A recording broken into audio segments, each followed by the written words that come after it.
Bonjour tout le monde, j'espère que vous allez bien. On se retrouve aujourd'hui avec une vidéo à la carte. Ça fait très longtemps que je vous en ai pas proposé, tout simplement parce que je n'avais pas de nouveaux jeux à vous présenter. Aujourd'hui, on va parler d'un tarot que je me suis offert tout récemment qui s'appelle le Soul Cards Tarot. Donc si c'est une vidéo qui vous intéresse, je vous invite à rester avec moi. À tout de suite.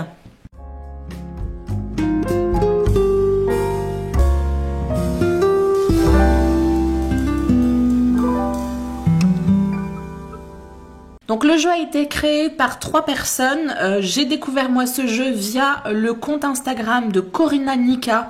Je verrai à vous mettre de toute façon toutes les informations que j'ai à ma disposition en barre information et dans le commentaire épinglé.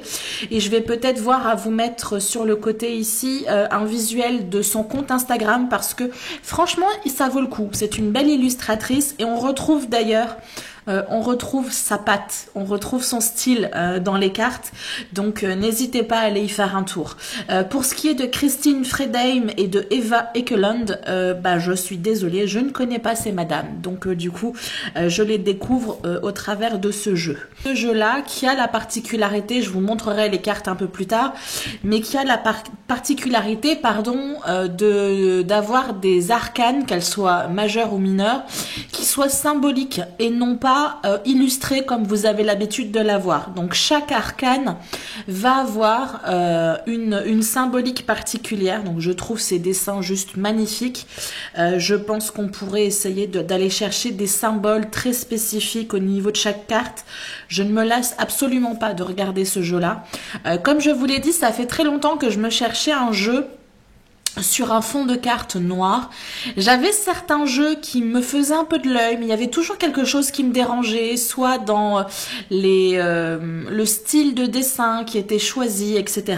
Et du coup, j'ai toujours attendu un petit peu. Je me disais, je verrai un peu plus tard si je trouve le jeu qui me convient. Et j'ai trouvé mon bonheur avec celui-ci.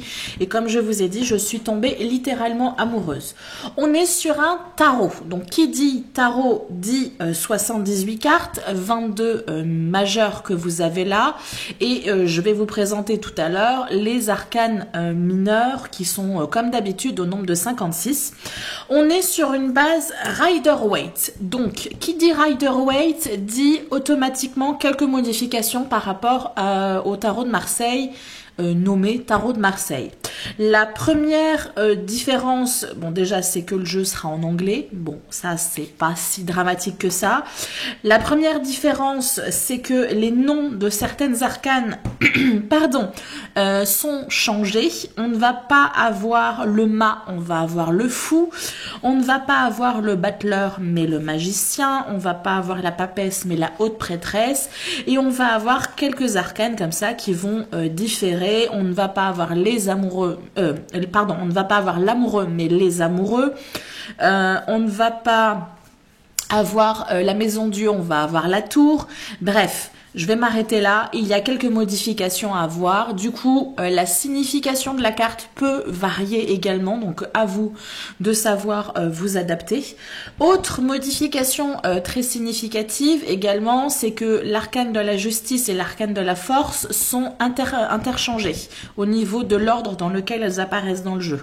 Donc ça aussi, ça peut modifier un petit peu la signification au niveau des cartes. N'hésitez pas à vous référer à un livre qui va vous expliquer un petit peu les différenciations que vous pourriez trouver.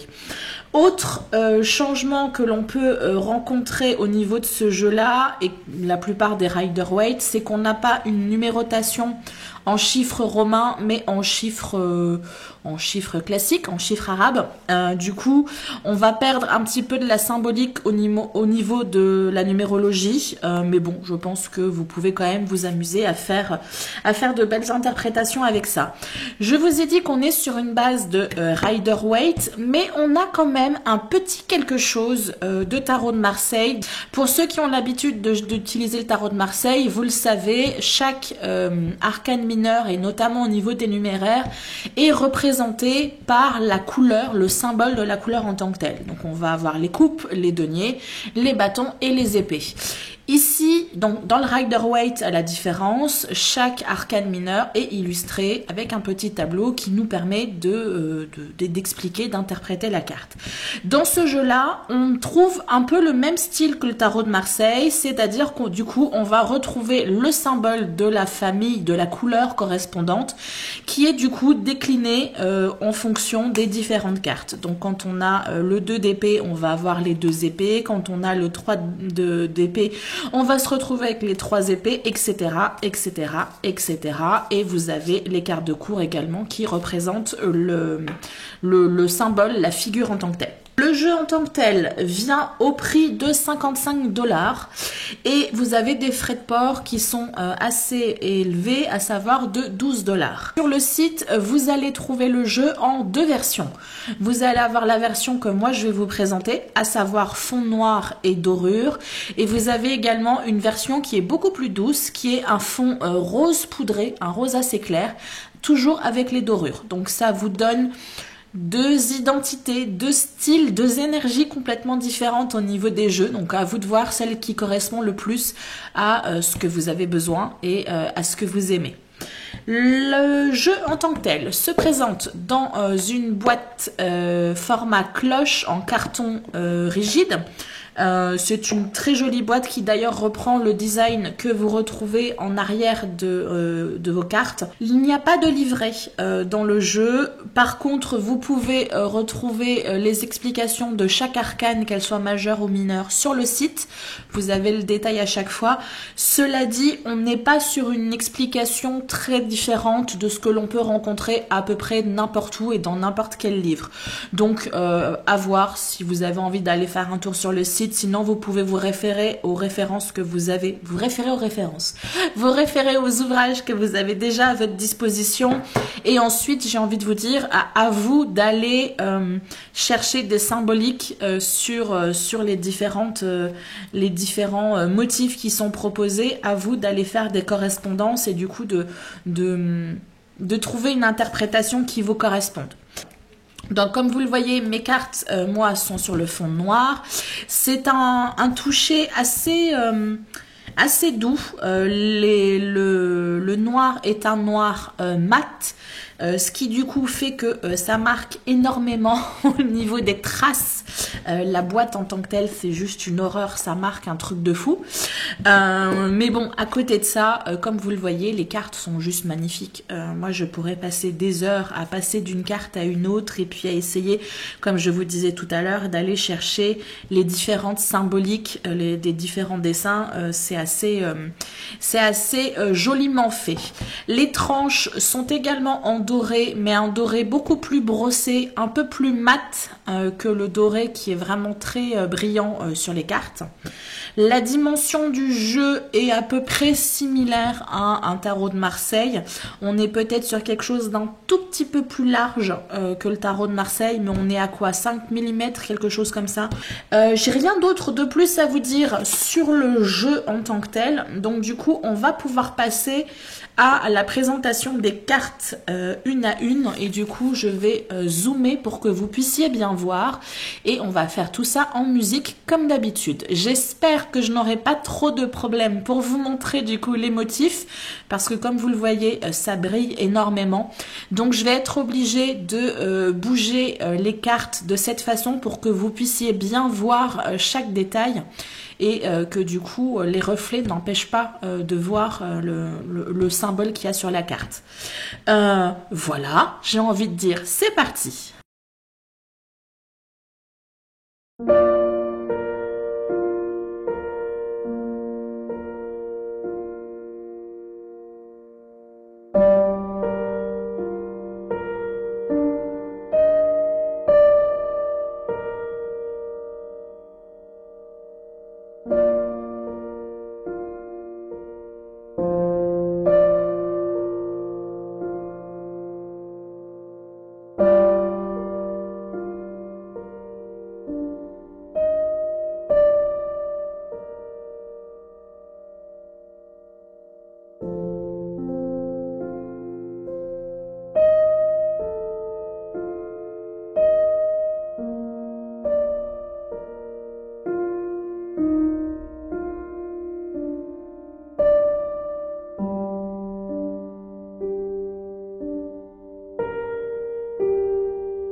Voilà, j'espère vraiment que j'ai réussi à du coup vous montrer à peu près convenablement la beauté de ces cartes-là. C'est vraiment un jeu qui est juste magnifique, et à toutes les personnes à qui je l'ai montré, à chaque fois il y a toujours un effet waouh. Donc je m'amuse déjà beaucoup avec ce jeu, et je sais pas, il y a vraiment une connexion particulière que j'apprécie énormément avec ce jeu, et je ressentais vraiment le besoin depuis quelque temps d'avoir des cartes qui étaient plus symboliques que réellement illustrées, parce que du coup je peux vraiment aller à fond dans mon interprétation, et parfois aller un peu hors des cadres qu'on a l'habitude d'avoir pour certaines cartes. Il m'arrive de sortir des clous entre guillemets et de faire une interprétation qui peut être considérée comme une interprétation un peu plus intuitive, et parfois moi-même toute seule, j'avais le sentiment que je m'auto-censurais, parce qu'au final, les informations que je donnais ne correspondaient pas à l'archétype de la carte qu'on a l'habitude d'avoir. En ayant une arcane qui est symbolique et non pas illustrée, vous savez, avec les figures, les archétypes qu'on a l'habitude d'avoir, l'archétype du battleur, l'archétype de la papesse, l'archétype de l'impératrice, etc. J'ai beaucoup plus de marge de manœuvre pour moi faire mes interprétations et partir un peu plus dans mes délires, si je puis m'exprimer ainsi. Je vais m'arrêter là parce que je crois que la vidéo est déjà un peu plus longue que d'habitude. Bon, faut dire qu'on est sur un tarot et qu'on a donc un peu plus de cartes à présenter, et que honnêtement il le vaut bien, mais j'ai pas envie non plus que la vidéo fasse 40 minutes. Donc je vous laisse avec ces quelques images de ce jeu. J'espère que cette vidéo vous a plu, qu'éventuellement je vous ai peut-être donné envie d'aller voir d'un peu plus près à quoi ressemble le site internet. C'est effectivement un jeu de cartes qui coûte cher, 55 $ plus les frais de port, c'est pas anodin, et par conséquent c'est le genre de jeu que l'on prend le temps de réfléchir avant de l'acheter, mais je pense que c'est un jeu qui peut être intéressant quand on veut essayer d'aller sur un autre chemin. Je vous dis à très bientôt, et d'ici là faites attention à vous. Bye bye.